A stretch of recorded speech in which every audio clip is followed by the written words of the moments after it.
Baru-baru ini ada kejadian menarik nih di dunia sepak bola. Legenda Belanda Patrick Kluivert tiba-tiba nongol di stadion buat nonton laga Persija Jakarta versus PSBS Biak. Gak ada angin, gak ada hujan. Tiba-tiba doi muncul di tribun VIP, bikin fans langsung heboh. Banyak yang kepo, ada urusan apa nih Kluivert di sini? Mau scouting pemain muda? Mau liburan sambil cicipin nasi goreng? Atau ada rencana lain yang belum kita tahu? Menarik buat dibahas. Sementara itu, kisah pilu datang dari Ole Romeni, pemain yang segera gabung timnas Indonesia. Ternyata, di balik semangatnya buat bela Garuda, dia punya cerita yang cukup menyayat hati. Nah, berita paling panas datang dari Jay Itzes alias Bang Jay. Katanya Bang Jay akan resmi merapat ke Juventus. Klub raksasa Italia itu kepincut sama performa solidnya di lini belakang dan rela merogoh kocek 337 miliar buat boyong dia ke Turin. Dari Venezia ke Juventus, gokil sih. Ini beneran upgrade kelas berat. Bakal seru lihat Bang Jay berduet sama back-back top Eropa. Hati di lapangan penuh arti, kita terus berdiri, Garuda terbang. Iya, pelatih timnas Indonesia Patrick Kluivert baru-baru ini buat kejutan kecil-kecilan. Ia menunjukkan komitmennya dalam membangun skuad Garuda dengan menghadiri langsung pertandingan BRI Liga 1 antara Persija Jakarta dan PSBS Biak. Pertandingan yang berlangsung di Stadion Patriot Candrabaga, Bekasi, Jawa Barat, pada Minggu 2 Februari 2025 ini menjadi ajang bagi Kluivert untuk mengamati lebih dekat para pemain yang berpotensi masuk ke dalam skuadnya. Kali ini, Kluivert tidak datang sendirian. Ia didampingi oleh 3 asistennya, yaitu Alex Pastoor, Danny Lanzat, dan Gerald Vandenberg. Menariknya, alih-alih duduk di area eksklusif yang biasanya diperuntukkan bagi tamu VIP, mantan pemain Barcelona itu memilih untuk berada di tribun VIP bersama timnya. Keputusan ini menunjukkan pendekatannya yang lebih membaur dengan atmosfer pertandingan dan menegaskan gaya pemantauan yang lebih mendalam. Sejak awal pertandingan, Patrick Kluivert tampak fokus mengamati permainan. Dengan daftar pemain di tangan, ia dan staf kepelatihannya terlihat mencatat berbagai aspek penting sepanjang laga. Dedikasi Kluivert terlihat jelas dari sikapnya yang tetap fokus meskipun cuaca di Bekasi cukup terik. Pilihan busana Kluivert juga menjadi sorotan. Ia datang mengenakan jas, yang tidak begitu cocok untuk cuaca panas di Bekasi. Setelah sekitar 30 menit, ia akhirnya melepas jasnya dan meletakkannya di kursi kosong di depannya, menunjukkan bahwa panasnya cuaca memang cukup menyengat. Kehadirannya di laga ini tentu bukan tanpa tujuan. Beberapa nama pemain sudah masuk dalam daftar pemantauannya. Dari kubu Persija Jakarta, ada sejumlah pemain yang sudah akrab dengan panggilan ke timnas Indonesia, seperti Rizky Ridho, Witan Sulaiman, dan Muhammad Ferrari. Sementara dari PSBS Biak, pemain muda berbakat seperti Armando Oropa dan Fabianto Uopmabin berpotensi menarik perhatiannya. Langkah Kluivert dalam memantau talenta lokal secara langsung ini menjadi sinyal positif bagi sepak bola Indonesia. Pendekatan aktifnya dalam membangun timnas Indonesia yang lebih kuat dan kompetitif patut diapresiasi. Kini, publik menunggu siapa saja yang akan menjadi bagian dari skema permainan Kluivert di timnas Indonesia. Dunia menyaksikan langkah kita yang tegar, bersatu dalam Yap, raksasa Serie A Juventus dikabarkan berminat mendatangkan bek timnas Indonesia, Jay Itzes.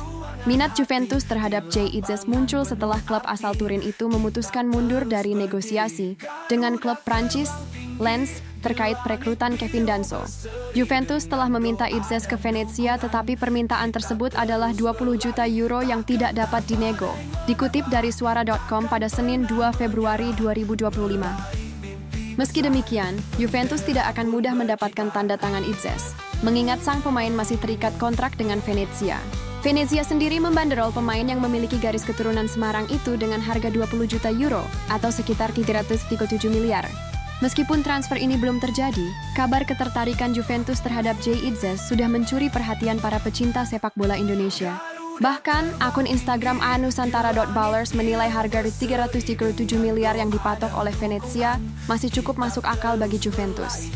Di sisi lain, Jay Itzes mencatatkan sejarah dengan menjadi kapten Venezia FC saat bertanding melawan Udinese dalam lanjutan Serie A Italia 2024-2025 pada Sabtu 1 Februari 2025 malam WIB. Dalam laga yang berakhir dengan skor 3-2 untuk kemenangan Udinese, Jay Itzes turun ke lapangan di Blue Energy Stadium dengan mengenakan band kapten di lengannya.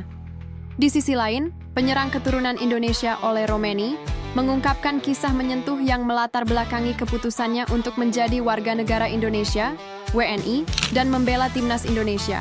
Salah satu faktor utama yang mendorongnya mengambil keputusan ini adalah kenangan terhadap sang nenek yang telah meninggal dunia.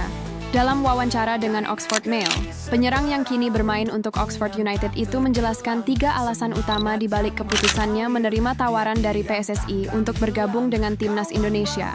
Menurutnya, timnas Indonesia memiliki kesamaan dengan Oxford United, yakni sama-sama memiliki rencana besar dan ambisi tinggi.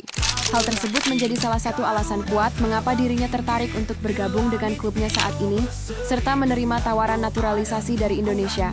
Itu sangat menarik. Itu sama dengan Oxford United. Mereka, Indonesia, punya banyak rencana dan ambisi, dan menyenangkan menjadi bagian dari itu, ujar Ole Romeni dalam laman resmi klub. Selain faktor ambisi timnas Indonesia, mantan pemain FC Utrecht dan FC Emmen ini menyebutkan bahwa sosok neneknya menjadi alasan kuat lainnya. Nenek Ole Romeni berasal dari Indonesia, tepatnya dari Medan, Sumatera Utara. Dari neneknya inilah ia memiliki darah keturunan Indonesia. Saya tak sabar bermain untuk sebuah negara besar. Nenek saya lahir di sana, Indonesia. Dia sudah meninggal dunia, tapi itu sesuatu yang bisa saya berikan kembali untuknya, tambahnya. Menjelang proses pengambilan sumpah sebagai WNI, Ole Romeni mengungkapkan kebanggaannya bisa mengenakan seragam timnas Indonesia. Ia semakin bersemangat karena Indonesia adalah negara besar dengan basis penggemar sepak bola yang sangat fanatik, membuat atmosfer sepak bola di tanah air begitu hidup. Menjadi pemain internasional adalah kehormatan besar, khususnya untuk Indonesia. Itu adalah negara besar dan sepak bola amat besar di sana. Itu terasa hidup. Saya pernah ke sana dan melihat sesuatu dan itu sangat menakjubkan. Saya menonton pertandingan dan saya tak sabar berada di lapangan, tutupnya. Sebagai informasi, Ole Romeni pertama kali mengunjungi Indonesia pada November lalu. Saat itu ia datang untuk menyaksikan pertandingan timnas Indonesia melawan Jepang. Usai laga tersebut, Ketua Umum PSSI Erick Thohir mengumumkan bahwa Ole Romeni akan menjadi pemain naturalisasi berikutnya untuk timnas Indonesia. Saat ini, proses naturalisasi Ole Romeni telah hampir selesai dan ia dijadwalkan akan mengucapkan sumpah sebagai WNI pada 8 Februari mendatang di Inggris. Bersama Ole Romeni, 2 pemain lain yakni Dion Marks dan Tim Gapens juga akan menjalani proses yang sama di Inggris. Biar takkan pudar.